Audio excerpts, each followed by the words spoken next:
नमस्कार, जय जोहार। क्या आप भी गवर्नमेंट एग्जाम्स की तैयारी करना चाहते हैं? क्या आप भी मेमोरी टेक्निक्स और ट्रिक्स के जरिए बहुत ही कम समय में स्मार्ट स्टडी करना चाहते हैं? क्या आप चाहते हैं कि सीजी व्यापम टॉपर आपको पढ़ाए? तो डाउनलोड करिए योगेंद्र साहू क्लासेस ऐप। यहाँ 10 से अधिक गवर्नमेंट एग्जाम्स क्रैक करने वाले और सीजी व्यापम टॉप करने वाले योगेंद्र सर सीजीपीएससी और सीजी व्यापम के अंतर्गत होने वाले सभी एग्जाम्स की तैयारी कराएं। तो डाउनलोड करिए Yogendra Sahu classes app to be the best, learn from the best.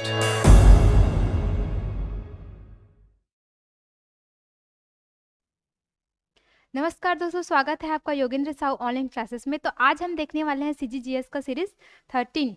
पिछले कुछ दिनों में हम लोगों ने सीजीजीएस का पोर्शन एमसीक्यू के थ्रू सॉल्व करना चालू किया। इससे क्या होगा, एमसीक्यू से ही आपका पूरा सिलेबस कवर हो जाएगा।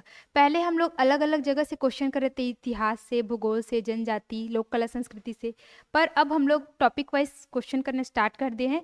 छत्तीसगढ़ का भूगोल चल रहा है, उसके बाद हम लोग आगे जनजाति, लोक कला संस्कृति, उसके बाद फिर छत्तीसगढ़ का इतिहास कवर करते जाएंगे। ये सिर्फ आपके प्रयोगशाला परिचालक के लिए काम नहीं आएगा, कृषि मंडी बोर्ड में भी 17 नंबर का सीजीजीएस का पोर्शन दिया है और आगामी सीजीपीएससी प्री के लिए भी आपके लिए बहुत ही यूज़फुल रहेगा। तो जिन्होंने भी अभी तक हमारे चैनल को सब्सक्राइब नहीं किया है वो चैनल को सब्सक्राइब करके रख लीजिए, और जिसको इस सीरीज़ का पीडीएफ चाहिए वो योगेंद्र साहू क्लासेस आप लोग डाउनलोड कर सकते हैं। वहाँ मात्र 30 रुपीज़ में आपको ये प्रोवाइड हो जाएगा। ये पीडीएफ, सारे पीडीएफ अभी तक जो 12 हुए हैं और ये 13वां है, और आगे भी जितने भी सीरीज़ चलेंगे सभी के पीडीएफ आपको मात्र 30 रुपीज़ में प्रोवाइड हो जाएंगे। ठीक है, तो देखते हैं आज का पहला क्वेश्चन। छत्तीसगढ़ का अक्षांशीय विस्तार क्या है? ठीक है, पिछले वाले सीरीज में हम लोगों ने देशांतरी विस्तार किया था। इस बार क्वेश्चन में क्या पूछा है कि अक्षांशीय विस्तार क्या है? 17 डिग्री 46 मिनट उत्तरी अक्षांश से 24 डिग्री 5 मिनट दक्षिणी अक्षांश तक। ऑप्शन बी है 17 डिग्री 46 मिनट उत्तरी अक्षांश से 24 डिग्री 5 मिनट उत्तरी अक्षांश तक। ऑप्शन सी है 17 डिग्री 46 मिनट दक्षिणी अक्षांश से 24 डिग्री 5 मिनट दक्षिणी अक्षांश तक, और 17 डिग्री 46 मिनट दक्षिणी अक्षांश से 24 डिग्री 5 मिनट उत्तरी अक्षांश तक। तो इसको मैप के थ्रू पहले देख लेते हैं ताकि अच्छे से हम लोग को समझ में आ जाएगा। तो जो छत्तीसगढ़ का उत्तरी अक्षांश है, देखो पहले इसको भारत के परिप्रेक्ष्य में देखते हैं। ये है हम लोग का विश्व, ठीक है, पृथ्वी। इसको दो भागों में बांट दिए। ये कौन सा गोलार्ध हो गया? ये हो गया हमारा उत्तरी गोलार्ध है, ठीक है। और ये कौन सा गोलार्ध है? ये दक्षिणी गोलार्ध है। अब इसको फिर से दो भागों में बांट दिए। ये कौन सा देशांतर हो गया? ये पूर्वी देशांतर। और ये कौन सा देशांतर? तो ये पश्चिमी देशांतर, ठीक है। अब हमारा भारत कौन से गोलार्ध में स्थित है? तो हमारा भारत है उत्तरी गोलार्ध में। कौन से देशांतर साइड? तो पूर्वी देशांतर की ओर। तो यहाँ पास भारत है और भारत के अंदर ही क्या है? हमारा छत्तीसगढ़। तो छत्तीसगढ़ भी किस में आएगा? उत्तर पूर्वी गोलार्ध में, ठीक है। मतलब उसमें जो अक्षांश रहेगा वो उत्तरी अक्षांश ही लिखाएगा, ना कि दक्षिणी अक्षांश। क्यों? क्योंकि हम लोग किस में रह रहे हैं? उत्तरी गोलार्ध में। और वहाँ जब देशांतर की बात की जाएगी तो वहाँ केवल पूर्वी देशांतर आएगा। क्यों? क्योंकि हम लोग कौन से गोलार्ध में हैं? उत्तरी पूर्वी गोलार्ध में। तो जो छत्तीसगढ़ का अक्षांशीय विस्तार है वो स्टार्ट होता है सुकमा जिले के कोंटा से 17 डिग्री 46 मिनट। यहाँ से जाएगा ये इसके टॉप में, कहाँ? बलरामपुर जिले के रामानुजगंज तहसील में। कब? कहाँ तक? 24 डिग्री 5 मिनट, ठीक है। तो अक्षांशीय विस्तार समझ में आया। 17 डिग्री 46 मिनट उत्तरी अक्षांश से 24 डिग्री 5 मिनट उत्तरी अक्षांश तक। ये उत्तरी अक्षांश में क्यों बोल रही हूँ? क्योंकि हम लोग उत्तरी गोलार्ध में रहते हैं। तो ऑप्शन कैसे कैंसिल कर सकते हैं? देखो ऑप्शन ए में यहाँ 24 डिग्री 5 मिनट दक्षिणी अक्षांश है तो ये यहीं से कैंसिल हो जाएगा। यहाँ भी 17 डिग्री 46 मिनट दक्षिणी अक्षांश है तो यहाँ ये भी कैंसिल हो जाएगा। नीचे भी दक्षिणी अक्षांश दिया है तो ये ऑप्शन भी क्या हो जाएगा? हमारा एलिमिनेट हो जाएगा। बचा क्या? ऑप्शन बी बचा। क्यों? यहाँ पे दोनों में क्या दिया है? उत्तरी अक्षांश दिया है। तो 17 डिग्री 46 मिनट उत्तरी अक्षांश से 24 डिग्री 5 मिनट उत्तरी अक्षांश क्या है? छत्तीसगढ़ का अक्षांशीय विस्तार है। तो यहाँ तक क्लियर है। आगे बढ़ते हैं दूसरे क्वेश्चन की ओर। दूसरा क्वेश्चन है परिया शब्द का तात्पर्य क्या है? अब जो लोग छत्तीसगढ़िया होंगे उनको तो पता ही होगा कि परिया मतलब क्या होता है। तो ऑप्शन है जिस पर खेती ना की जा रही हो, खेतों के बीच जाने का रास्ता, खरीफ फसल या पानी भरा खेत। तो परिया उस जगह को कहा जाता है, उस खेत को कहा जाता है जिसमें खेती ना की जा रही हो। ऐसा कोई जैसे जमीन पड़ा रहता है जिसमें खेती वेती नहीं हो रहा है तो बोलते हैं ना, अरे वो जमीन है तो परिया परे है बे। तो वही क्या है, परिया शब्द का तात्पर्य है। ये सीजी भाषा में भी पूछा जा सकता है क्योंकि उसमें छत्तीसगढ़ी शब्द का हिंदी शरणार्थी पूछता है, हिंदी का छत्तीसगढ़ी पूछता है, तो वहां भी आ सकता है। और ये जैसे कृषि वाला चैप्टर रहेगा छत्तीसगढ़ का, तो वहां भी क्या आ सकता है कि क्या बोलते हैं, परिया को तात्पर्य क्या है। तो जिस पर खेती ना की जा रही हो ऐसी भूमि को हम लोग क्या बोलेंगे, परिया बोलेंगे। ओके, थर्ड क्वेश्चन है हमारा, निम्नलिखित को पढ़िए और सही उत्तर चुनिए। अब कथन दिया है, कथन को पढ़ना है, अब उसमें से सही हमको छांटना है। ऑप्शन ए है, मतलब पहला कथन है छत्तीसगढ़ के उत्तर में पहाड़ियां पाट है। कथन 2 है मध्य छत्तीसगढ़ एक मैदानी क्षेत्र है। कथन 3 है दक्षिण छत्तीसगढ़ को इंद्रावती बेसिन कहा जाता है। तो देखते हैं कथन पहला सही है क्या। छत्तीसगढ़ के उत्तर में पहाड़ी पाट है, तो बिल्कुल सही है। छत्तीसगढ़ को 4 भू आकृत प्रदेशों में बांटा गया, जिसमें से एक कौन सा था, पूर्वी बघेलखंड का पठार, वो भी उत्तर में है। पहाड़ी पाट जो पाट प्रदेश है वो भी क्या है, छत्तीसगढ़ के उत्तर में है। तो ये पहला कथन क्या हो गया, सही है। मध्य छत्तीसगढ़ एक मैदानी क्षेत्र है, तो जो हमारे छत्तीसगढ़ का मैदान है बीच का, जो 4 आकृत प्रदेश में बताई, तो 2 तो मैं बता दी, पूर्वी बघेलखंड का पठार और दूसरा क्या, पाट प्रदेश। तीसरा क्या था हमारा छत्तीसगढ़ का मैदान, ये जिसको क्या बोलते हैं, महानदी बेसिन। चौथा क्या था, दंडकारण्य का पठार। तो मध्य का क्षेत्र मैदानी क्षेत्र है, तो बिल्कुल मैदानी क्षेत्र है, इसको छत्तीसगढ़ के मैदान या महानदी बेसिन के नाम से जाना जाता है। तो दूसरा कथन भी सही हो गया हमारा। तीसरा कथन दक्षिण छत्तीसगढ़ को इंद्रावती बेसिन कहा जाता है, तो ये भी बिल्कुल सही है, क्योंकि जो दक्षिण छत्तीसगढ़ है, दंडकारण्य का पठार, वहां की प्रमुख नदी कौन सी है, इंद्रावती नदी। ठीक है, और इसीलिए उसको क्या बोलते हैं, इंद्रावती बेसिन कहा जाता है। अगर मध्य की बात की जाए तो मध्य को क्या बोलेंगे हम लोग, महानदी बेसिन, नीचे इंद्रावती बेसिन, ऊपर जाते हैं तो कन्हार बेसिन, रिहन बेसिन, ये सब हमको मिलता है। तो तीनों कथन हमारा सही हो गया, तो ऑप्शन ए क्या हो जाएगा, करेक्ट ऑप्शन। ठीक है,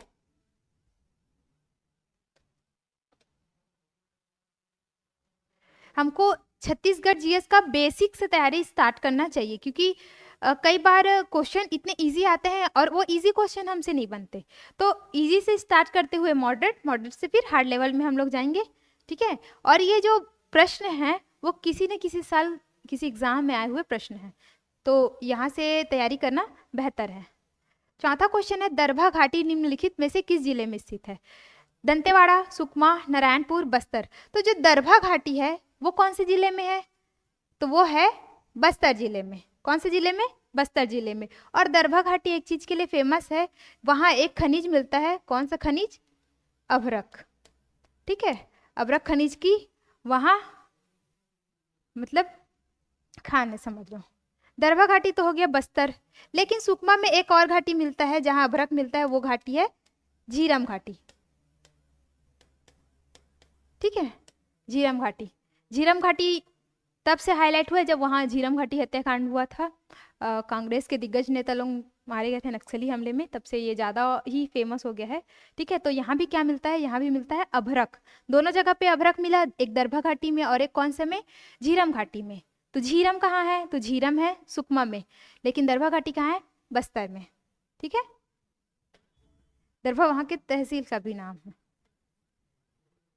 अभ्रक जो होता है वो विद्युत का कुचालक होता है। ठीक है, अब इसमें सुमेलित करना है, एक साइड दे दिया है महानदी बेसिन का भाग और एक साइड उसकी सीमा, मतलब महानदी जो बेसिन है उसकी सीमा किससे किससे लगती है हर दिशाओं में। तो उसका जो महानदी बेसिन का जो उत्तरी भाग है, उत्तरी भाग कहाँ पे लगेगा, तो उत्तरी भाग लगता है बघेलखंड और सरगुजा के पठार की ओर। छत्तीसगढ़ का एक रफ मैप बना लेते हैं। ठीक है, आप मैप थोड़ा एडजस्ट कर लेना। ठीक है, अब महानदी धमतरी से निकली, धमतरी से निकलते हुए कहाँ प्रवेश कर जाती है, ओडिशा में। तो जो महानदी बेसिन का जो उत्तरी भाग है, उत्तरी भाग किसको टच करता है, बघेलखंड और सरगुजा के पठार को। अब दक्षिणी भाग किसको टच करेगा, दंडकारण्य के पठार को। यहाँ पर केसकल घाटी पाई जाती है, जो कि क्या है, इंद्रावती बेसिन और महानदी बेसिन का जल विभाजक क्षेत्र है। ठीक है, दंडकारण्य। पूर्वी भाग, अब पूर्वी भाग पूर्व की ओर मुड़ जाती है, उसका ढाल पूर्व की ओर है, और कहाँ चले जाता है वो, उड़ीसा की ओर। तो उसका पूर्वी भाग किसको टच करता है, तो वो टच करता है उड़ीसा की पहाड़ियों को, इधर उड़ीसा की पहाड़ियों को टच करता है, ठीक है। अब उसका पश्चिमी भाग, महानदी बेसिन का पश्चिमी भाग, अब महानदी बेसिन का पश्चिमी भाग किसको टच करता है, इधर हमारे छत्तीसगढ़ के पश्चिम की ओर क्या है, मैकल श्रेणी है, क्या है, मैकल श्रेणी। तो पश्चिमी भाग को वही टच करेगा, कौन सा, महानदी बेसिन का पश्चिम भाग मैकल श्रेणी को। तो इस प्रकार से आप क्या कर सकते हैं, सुमेलित कर सकते हैं। 3 4 2 1, 3 4 2 1, ऑप्शन ए क्या हो जाएगा, हमारा करेक्ट आंसर हो जाएगा। छठवें प्रश्न की ओर बढ़ते हैं। छठवां प्रश्न क्या कहता है, छुरी उदयपुर पहाड़ियों का विस्तार है। तो छुरी उदयपुर की पहाड़ियों का विस्तार कहाँ पर है, कोरबा बलरामपुर, कोरबा रायगढ़, बलरामपुर सूरजपुर, या फिर बिलासपुर कवर्धा। तो छुरी उदयपुर की पहाड़ी आपको याद आ रहा होगा कि मैंने पिछले वाले जो सीरीज 12 था उसमें क्वेश्चन था कि बिजौरा पहाड़ कहाँ स्थित है। तो बिजौरा पहाड़ कहाँ स्थित है, मैंने बताया था कि छुरी उदयपुर की पहाड़ियों में स्थित है जो बिजौरा पहाड़ है। तो उसी में मैंने बताया था कि जो छुरी उदयपुर की पहाड़ियों का विस्तार है वो कौन से 2 जिलों के बीच में है, कोरबा और रायगढ़, और बिजौरा पहाड़ कहाँ आ रहा था, इसमें रायगढ़ में आ रहा था। तो याद आया आपको, ये छुरी उदयपुर पहाड़ी का विस्तार कोरबा और रायगढ़ में। मैप से मैं बता देती हूँ ताकि आपको याद रहेगा। ये जो कोरबा और रायगढ़ वाला क्षेत्र है यही क्या है, छुरी उदयपुर का पठार है, ठीक है, छुरी उदयपुर का पठार यहाँ पास, और इसी बीच रायगढ़ में क्या अवस्थित है, बिजौरा पहाड़। 7वां क्वेश्चन देखते हैं, मधेश्वर पहाड़ छत्तीसगढ़ के किस जिले में है। ये मधेश्वर पहाड़ वाला पिछले साल ही आया था पेपर में। तो मधेश्वर पहाड़ कहाँ है, सूरजपुर में, जसपुर में, सरगुजा में, या कांकेर में। तो मधेश्वर पहाड़ है जसपुर में। कहाँ है, जसपुर में। ये अपने प्राकृतिक सौंदर्य के लिए बहुत ही ज़्यादा फेमस है, बहुत ही मनोरम दृश्य दिखता है इसका। जो वहाँ के लोग होंगे वो लोग बताएंगे कि इसकी खूबसूरती कैसी है।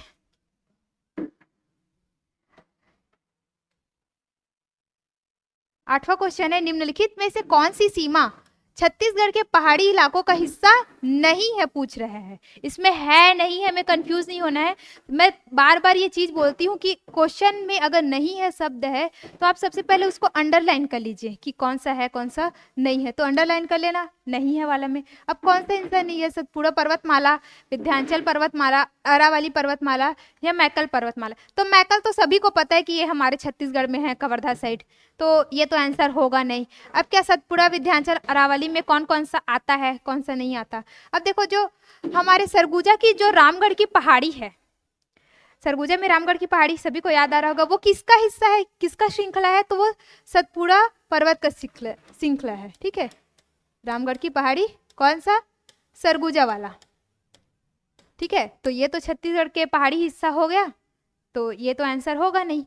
अब विंध्याचल पर्वतमाला जो हमारे छत्तीसगढ़ के टॉप में है ना, कोरिया साइड, कैमूर पर्वत श्रृंखला, तो जो कैमूर पर्वत श्रृंखला है वो क्या है, विंध्याचल पर्वतमाला का ही हिस्सा है। कौन सा, कैमूर पर्वत श्रृंखला। ये कहाँ पे है, तो कोरिया और एमसीबी में फैला हुआ है। ठीक है, कौन सा पर्वत हिस्सा नहीं है हमारे छत्तीसगढ़ में, तो अरावली पर्वत श्रृंखला हमारे छत्तीसगढ़ में नहीं आता। क्यों, इसका विस्तार किधर है, इसका विस्तार है राजस्थान, गुजरात और आगे हरियाणा से।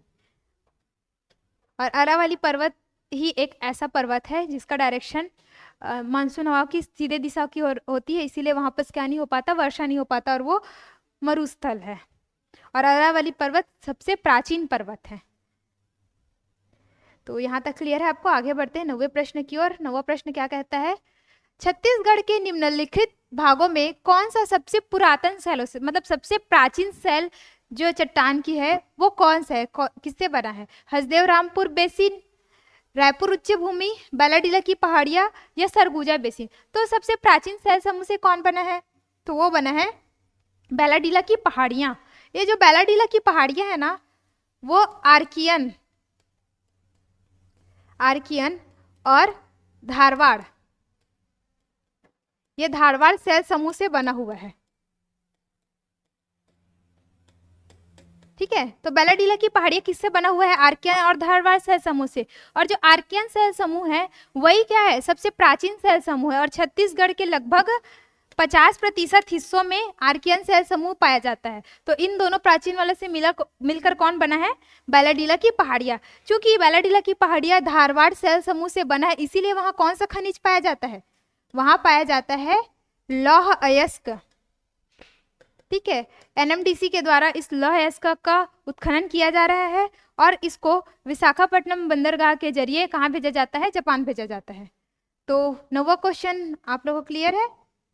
बढ़ते हैं आगे 10वें प्रश्न की ओर। छत्तीसगढ़ की कौन सी सिंचाई परियोजना को प्रधानमंत्री कृषि सिंचाई योजना में शामिल किया गया है? यह है पूछ रहा है। एक क्वेश्चन क्या पूछा था? कौन सा नहीं है। ठीक है, तो कौन कौन सा परियोजना को प्रधानमंत्री कृषि सिंचाई परियोजना में शामिल किया गया है? तो इसमें टोटल 3 नदी परियोजनाओं को शामिल किया गया है। अब 3 में पहला कौन सा है? तो एक मनियारी सिंचाई परियोजना। ठीक है, मनियारी सिंचाई परियोजना। दूसरा कौन सा है? खारंग सिंचाई परियोजना। और तीसरा कौन सा है? तो केलो सिंचाई परियोजना। तो इन तीनों सिंचाई परियोजनाओं को प्रधानमंत्री कृषि सिंचाई योजना में क्या किया गया है? शामिल किया गया है। केलो, मनियारी और खारंग। ठीक है, केलो, मनियारी और खारंग तीनों का नाम आप लोग याद रखेंगे। कई बार हम लोग को लगता है कि महानदी सिंचाई परियोजना छत्तीसगढ़ की सबसे बड़ी सिंचाई परियोजना है तो इसको शामिल किया होगा, बट ऐसा नहीं है। ठीक है,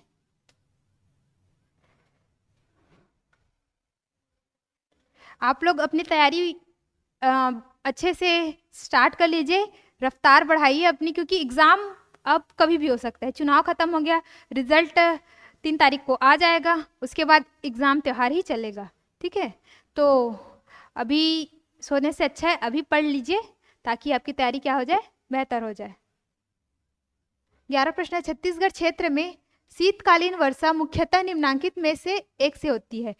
कभी कभी ठंडी के मौसम में भी बरसात हो जाती है, तो वो किस कारण से होती है? लौटते हुए मानसून से, दक्षिण पश्चिमी मानसून से, दक्षिण पूर्वी मानसून से, या पश्चिमी गर्तों से? पश्चिमी गर्तों से। तो जो शीतकालीन वर्षा होती है, ठंडी में जो वर्षा होती है, वो होती है पश्चिमी विक्षोभ या फिर पश्चिमी गर्तों से। पश्चिमी विक्षोभ करके भी लिखा हुआ आता है, पश्चिमी गर्त भी आता है। तो ये जो शीतकालीन वर्षा होती है, क्या वो फायदेमंद रहती है? तो हाँ, वो जो रबी फसल बोए रहते हैं ना, उसके लिए फायदेमंद रहती है। रबी फसल अभी सब लोग बोने स्टार्ट करेंगे, तो उसी के लिए शीतकालीन वर्षा क्या होती है? फायदेमंद रहती है। और ये किसके लिए, किससे होती है? पश्चिमी गर्तों से होती है।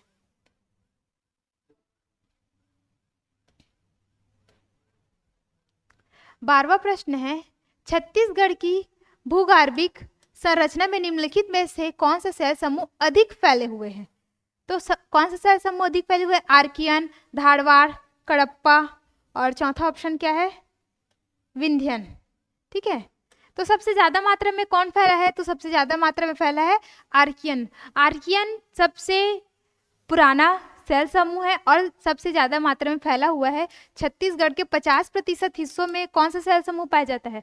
आर्कियन शैल समूह। कडप्पा लगभग 25 से 30% हिस्सों में कडप्पा शैल समूह पाया जाता है। गोंडवाना 17% हिस्सों में पाया जाता है। ठीक है, गोंडवाना शैल समूह 17% हिस्सों में पाया जाता है। तो सबसे ज्यादा मात्रा में कौन फैला है? आर्कियन। और आर्कियन और धारवाड़ से मिलकर कौन सा पहाड़ी बना है? बैलाडीला की पहाड़ी। 13वां प्रश्न है, क्षेत्रफल की दृष्टि से छत्तीसगढ़ का देश में 9वां स्थान है। दूसरा कथन है, यह भारतीय गणराज्य का 26वां राज्य है। तीसरा कथन है, साक्षरता दर में देश में इसका 15वां स्थान है। तो इसमें से अपना सही आंसर चुनना है। तो पहला कथन क्या सही है? क्षेत्रफल की दृष्टि से छत्तीसगढ़ का देश में 9वां स्थान है, तो ये बिल्कुल सही है। पहले स्थान 10वां था, क्यों? तब जम्मू कश्मीर भी क्या था? एक राज्य था। अब वो अलग अलग हिस्सों में डिवाइड हो गया है, लद्दाख और जम्मू कश्मीर, और केंद्र शासित प्रदेश बन गया है। तो छत्तीसगढ़ का स्थान अब क्या हो गया है? 9वां स्थान हो गया है। तो ये कथन क्या है? सही है। और ये भारतीय गणराज्य का 26वां राज्य है, तो ये बिल्कुल सही है। जब छत्तीसगढ़ राज्य बना तो ये कौन से क्रम का राज्य था? भारत का 26वां नंबर का। और 27वां नंबर का उत्तराखंड, 28वां नंबर का झारखंड। ये सब एक साथ 2000 में बने थे, सन 2000 में। 1 नवंबर सन 2000 को हमारे छत्तीसगढ़ का क्या हुआ था, गठन हुआ था। साक्षरता दर में देश में इसका 15वां स्थान है, तो ये बिल्कुल गलत है। तो साक्षरता दर में छत्तीसगढ़ का कौन सा स्थान है भारत में, ये सभी आप कमेंट करके बताएंगे और मैं नेक्स्ट सेशन में उसका क्या करूंगी, आंसर दूंगी। तो कौन सा सही हो गया, और ब सही हो गया, ऑप्शन बी। ठीक है, आप सभी कमेंट बॉक्स में बताएंगे कि साक्षरता दर में देश में छत्तीसगढ़ का स्थान कौन सा है। जनगणना 2011 के अनुसार छत्तीसगढ़ की, ऑप्शन डी नहीं दिख रहा होगा, ऑप्शन डी मैं यहाँ पे लिख देती हूँ। छत्तीसगढ़ की सबसे छोटी सीमा किस राज्य के साथ है? छत्तीसगढ़ भूस्थित राज्य है, ठीक है, वो समुद्री सीमा से तो नहीं लगता, लेकिन भारत के अलग अलग राज्यों से उसकी सीमा क्या है, लगी हुई है। तो कौन कौन से राज्यों से उसकी सीमा लगती है और कौन से राज्य के साथ उसकी सीमा सबसे लंबी है, सबसे छोटी है, ये हम मैप के थ्रू देख लेते हैं। ये 1746 वाले को मिटाकर आगे देखते हैं। देखिए, अब सीमा कितने टोटल के साथ लगती है, तो 7 राज्यों के साथ उसकी सीमा लगती है। कितने राज्यों के साथ, तो टोटल 7 राज्यों के साथ। अब कौन कौन सा 7 राज्य, पहले मैं यहाँ पे नाम लिख देती हूँ, ठीक है। एक हो गया यूपी, दूसरा हो गया उड़ीसा, तीसरा हो गया आंध्र प्रदेश, चौथा हो गया तेलंगाना, पांचवा हो गया महाराष्ट्र, छठवा हो गया एमपी, सातवां क्या हो गया, झारखंड। ठीक है, अब देखो कहाँ कहाँ पास कौन कौन सा टच करते हैं। बलरामपुर में पहले यू टाइप का शेप बना लो। ये कलर नहीं दिख रहा होगा क्या, ठीक है, इस कलर में यू टाइप का शेप बना लीजिए बलरामपुर में, और नीचे सुकमा में यू टाइप का शेप बना लीजिए। ठीक है, अब एक जजपुर से 2 हिस्सा में काटिए और एक राजनांदगांव और बीजापुर से। अब देखो कौन कौन सा राज्य, तो ये जो छोटा सा यू बना है उस यू के अंदर ही क्या है, यूपी है। ठीक है, तो यूपी केवल एक जिले को ही टच करते हैं, कौन सा, तो बलरामपुर जिला। बाकी फिर पूरे बलरामपुर जिले से लेकर राजनांदगांव तक क्या चलेगा, एमपी चलेगा। एमपी के बाद नीचे में क्या आता है, महाराष्ट्र। ठीक है, महाराष्ट्र के नीचे फिर इधर तेलंगाना, और ये जो छोटी सी रेखा है सुकमा में छोटा सा ए जो बना है, ए ही क्या है, एपी है। एपी मतलब आंध्र प्रदेश। और ये जो लंबी सी रेखा है वो क्या है, उड़ीसा है। उड़ीसा जसपुर से चालू होकर पूरा सुकमा तक टच करती है। और ये बचा हुआ बलरामपुर और जसपुर वाला ये क्या है, ये झारखंड है। तो 7 राज्य हो गए, उत्तर प्रदेश, झारखंड, उड़ीसा, आंध्र प्रदेश, तेलंगाना, महाराष्ट्र और मध्य प्रदेश। तो सबसे छोटी सीमा रेखा बनती है आंध्र प्रदेश के साथ। ठीक है, आंध्र प्रदेश के साथ सुकमा में बहुत छोटा सा जगह ही क्या करता है, उसको टच करता है। पहले जब तेलंगाना आंध्र प्रदेश के साथ मिक्स था तो ज़्यादा रेखा कवर करता था, लेकिन अब जब तेलंगाना अलग हो गया, आंध्र प्रदेश अलग हो गया है, तो आंध्र प्रदेश जो है सबसे कम सीमा रेखा साझा करती है छत्तीसगढ़ के साथ, और सबसे लंबा रेखा साझा करती है उड़ीसा। यहाँ तक क्लियर आपको? आगे बढ़ते हैं। तो इसका सही आंसर क्या होगा, सबसे छोटी सीमा रेखा किस राज्य के साथ साझा करती है, तो आंध्र प्रदेश। ऑप्शन ए इसका करेक्ट आंसर हो जाएगा। 15वें प्रश्न की ओर बढ़ते हैं। 15वां प्रश्न क्या कहता है, छत्तीसगढ़ राज्य के देशांतरी विस्तार की तुलना में अक्षांशीय विस्तार कैसा है, अधिक है, कम है, बराबर है या अतिरिक्त है। तो विस्तार को एक बार फिर से देख लेते हैं मैप के थ्रू।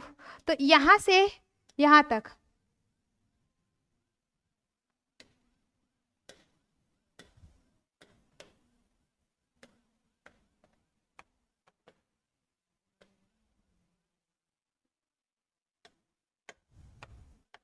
अब देखिए इसका अक्षांशीय विस्तार कैसे है, 17 डिग्री 46 मिनट से कहाँ तक, 24 डिग्री 5 मिनट।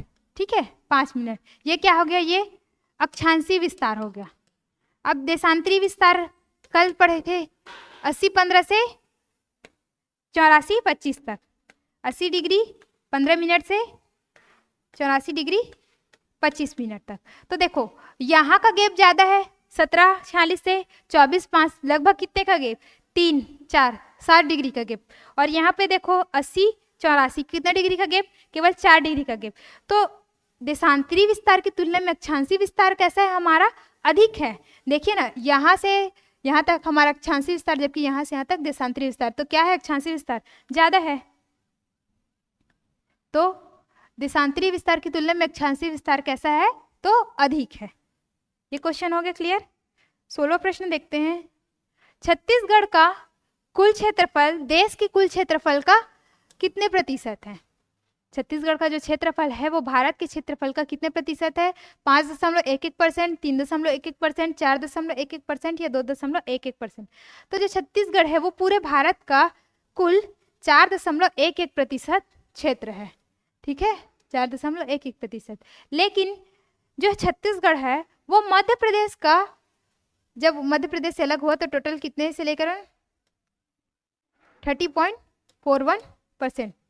ठीक है, मध्य प्रदेश का कितना हिस्सा था? लगभग 30% हिस्सा काट कर क्या बनाया गया? छत्तीसगढ़ बनाया गया।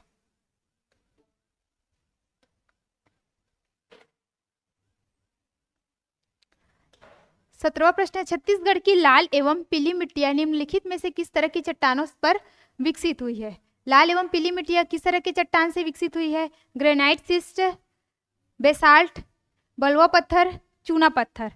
तो किससे विकसित हुई है? लाल पीली मिट्टी जो है, लाल पीली मिट्टी को स्थानीय भाषा में क्या बोलते हैं? मटासी मिट्टी। और ये सबसे ज्यादा मात्रा में क्या है? छत्तीसगढ़ में विस्तृत है। तो ये जो लाल पीली मिट्टी है ना, वो ग्रेनाइट सिस्ट से क्या होती है? ग्रेनाइट सिस्ट चट्टानों से क्या होती है? बनी हुई है। उसी से क्या हुई है? वो विकसित हुई है। और चूना पत्थर, चूना पत्थर कहाँ? कडप्पा सेल समूह। 18वां प्रश्न है, कथन दिया है, बताना है कौन से कथन सही है। तो पहला कथन क्या है? छत्तीसगढ़ का उत्तरी भाग गंगा अफवाह तंत्र का भाग है। दूसरा कथन है, छत्तीसगढ़ का सर्वाधिक भाग महानदी अफवाह तंत्र के अंतर्गत आता है। तीसरा है क्या है? छत्तीसगढ़ का दक्षिणी भाग गोदावरी अफवाह तंत्र से प्लावित है, मतलब उसका हिस्सा है। तो पहला कथन तो बिल्कुल सही है। जो उसका छत्तीसगढ़ का जो उत्तरी भाग है, एक रफ मैप बना के फिर से इसको देख लेते हैं।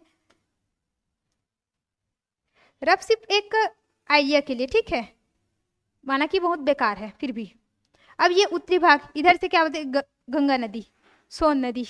तो जो ऊपर साइड की नदियां हैं, रिहन नदी, कन्हार नदी, नेयूर नदी, गोपत नदी, बनास नदी, तो ये सब नदियां निकल के किससे मिलती है? सोन नदी से। और सोन नदी अंत में जाकर किससे मिल जाती है? गंगा नदी से। तो ऊपर की जो नदियां हैं उत्तर छत्तीसगढ़ की, तो वो गंगा अफवाह तंत्र का भाग है। तो ये कथन तो बिल्कुल सही है। छत्तीसगढ़ का सर्वाधिक भाग महानदी अफवाह तंत्र के अंतर्गत आता है। तो बिल्कुल, जो पूरा दुर्ग संभाग है, रायपुर संभाग है, बिलासपुर संभाग है, इनकी सर्वाधिक नदियां किससे जाकर मिलती है? महानदी से मिलती है। महानदी यहाँ से निकलकर उड़ीसा चली जाती है और वहां से जाकर फिर बंगाल की खाड़ी में मिल जाती है। तो जो सर्वाधिक भाग किसके अंतर्गत आता है? तो महानदी अफवाह तंत्र के अंतर्गत ही आता है। लगभग 56% जो अफवाह मतलब जल संग्रहण जो क्षेत्र है वो महानदी अफवाह तंत्र के अंतर्गत ही आता है। और जो इसका दक्षिणी भाग है, यहाँ से गोदावरी नदी जाती है। तो गोदावरी नदी में कौन सा नदी मिलती है? इंद्रावती नदी। और जो इधर दक्षिण छत्तीसगढ़ की जितनी भी नदी है वो किससे मिलती है? इंद्रावती से। और इंद्रावती लास्ट में गोदावरी से। तो दक्षिणी भाग गोदावरी अफवाह तंत्र से प्रभावित है। तो ये बिल्कुल सही है। तो कथन 1, 2 और 3 तीनों सही है। छत्तीसगढ़ में कितनी नदी अफवाह तंत्र है? तो छत्तीसगढ़ में टोटल 5 नदी अफवाह तंत्र है। कौन कौन सा 5 नदी अफवाह तंत्र? तो सबसे बड़ा वाला कौन सा है? तो सबसे बड़ा वाला है महानदी अफवाह तंत्र। पूरा नहीं लिख रही हूँ मैं, आधा लिख रही हूँ, ठीक है। महानदी अफवाह तंत्र। फिर दूसरा सबसे बड़ा क्या है? गोदावरी नदी अफवाह तंत्र, जो दक्षिण छत्तीसगढ़ की ओर है।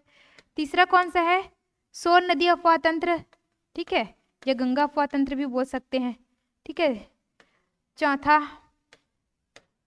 नर्मदा नदी अफवाह तंत्र। और 5वां कौन सा? ब्राह्मणी नदी अफवाह तंत्र, जो झारखंड की ओर है। तो ये 5 नदी अफवाह तंत्र हो गए। सबसे ज्यादा जल ग्रहण क्षमता महानदी का लगभग 56%, इसका लगभग 28%, इसका लगभग 13%, इसका लगभग 1.05 और इसका 0.75%। ठीक है, तो इतना क्लियर है आपको। और ये लास्ट क्वेश्चन आज के सेशन का। इसमें मिलान करना है प्रमुख नदियाँ और उसकी सहायक नदियों को। और अगर आपको वीडियो अच्छा लगे तो वीडियो को लाइक कीजिए, अपने दोस्तों के साथ शेयर भी कीजिए और साथ ही साथ कमेंट भी कीजिए। जो क्वेश्चन पूछ रही हूँ उसका कमेंट में आंसर दीजिए। और आपको सेशन कैसा लग रहा है ये आप सभी कमेंट बॉक्स में बता सकते हैं। साथ ही साथ टॉपिक के नाम भी बता सकते हैं कि भूगोल में और कुछ टॉपिक छूट रहा है क्या। अभी धीरे धीरे हम लोग भूगोल कवर करते जाएंगे, जैसे कि अभी भूगर्भिक चट्टानों में मिट्टियों से क्वेश्चन कर रहे हैं, फिर नदियों से क्वेश्चन करेंगे, जलप्रपात से क्वेश्चन करेंगे, सिंचाई परियोजनाओं से, उसके बाद कृषि से, वन्यजीव अभ्यारण्य से, राष्ट्रीय उद्यानों से, धीरे धीरे करके क्वेश्चन करते जाएंगे ताकि क्या हो, हम छत्तीसगढ़ जीएस के सारे क्वेश्चन हमसे क्या हो जाए, कवर हो जाए। ठीक है, तो देखते हैं गंगा नदी। गंगा नदी की सहायक नदी कौन सी है? अभी मैंने बताया कि गंगा उपतंत्र सोन नदी से मिलता है, सोन जाके गंगा में मिल जाता है। महानदी, तो महानदी की सहायक नदी है बोराई नदी। गोदावरी नदी की सहायक नदी है इंद्रावती और नर्मदा नदी की सहायक नदी है बंजर नदी। बंजर नदी कवर्धा से निकलती है और इसी में मिल जाती है, बंजर और ताड़ा। तो ये रहा आज का अंतिम प्रश्न। सॉरी,